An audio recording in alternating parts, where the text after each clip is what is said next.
Welcome back everybody. आपके साथ मौलिक अधिकारों की चर्चा कर रहे थे और इस क्रम में अनुच्छेद 24 की चर्चा। अनुच्छेद 24 को भी आप लोग पढ़ेंगे तो मोस्टली यही होगा कि भाई बाल श्रम का निषेध से संबंधित है, बच्चों के अधिकारों से संबंधित है। लेकिन ये जो बातें लिखी गई 75 साल पहले वो आज किस तरह से लागू हो रही ये आपको समझना है। बाल अधिकार के आगे हम अगले वीडियोस में ये बताएंगे कि साइबर युग में किस तरह से ये अनुच्छेद बच्चों का साइबर शोषण रोकता है। फिर आप जब पढ़ें तो होलिस्टिक वे में पढ़ें, यानी कि उस अनुच्छेद से जुड़े हुए सारे आयाम इकट्ठा करके पढ़ लें। जैसे मैंने कहा कि साइबर युग में अनुच्छेद 24 का क्या महत्व है, ये आपको पढ़ना चाहिए।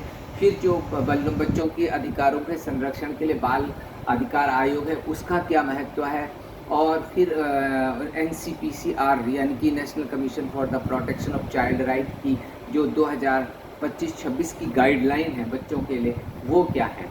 जब आप किसी टॉपिक को पूरी तरह सारे एस्पेक्ट्स को कवर करके पढ़ते हैं तो एक ही जगह सारे आयाम आ जाते हैं और फिर उससे जुड़ा हुआ कोई क्वेश्चन छूटता नहीं।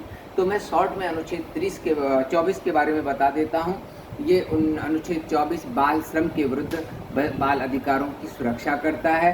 ठीक है, इसमें बाल श्रम पर पूर्ण प्रतिबंध है। जोखिम वाले कार्यों में 14 वर्ष से नीचे के बच्चे हम खदानों में या कांच की फैक्ट्रियों वगैरह में उनको एम्प्लॉय नहीं कर सकते।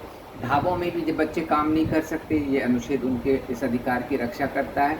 दूसरा कि ये राज्य को एक जिम्मेदारी देता है, सरकार को जिम्मेदारी देता है। अनुच्छेद 39E और 39F के साथ इसको मिलकर पढ़ा जाता है, जो राज्य को निर्देश देता है कि वह यह सुनिश्चित करे कि बच्चों को उनकी आय और शक्ति के प्रतिकूल काम करना न पड़े।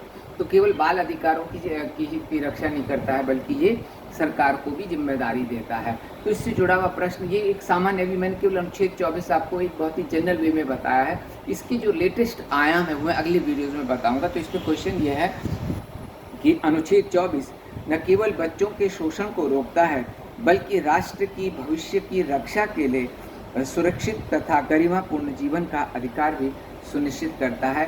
टिप्पणी करें, क्योंकि मैंने आपसे कहा है कि जितना आप उत्तर लिखते हैं उतना ही आपकी कंसेप्ट क्लियर होती चली जाती है, आपका शब्दकोश, विचार शैली और लेखन शैली सुधरती है। तो लिखते रहिए, आगे बढ़ते रहिए। Thank you.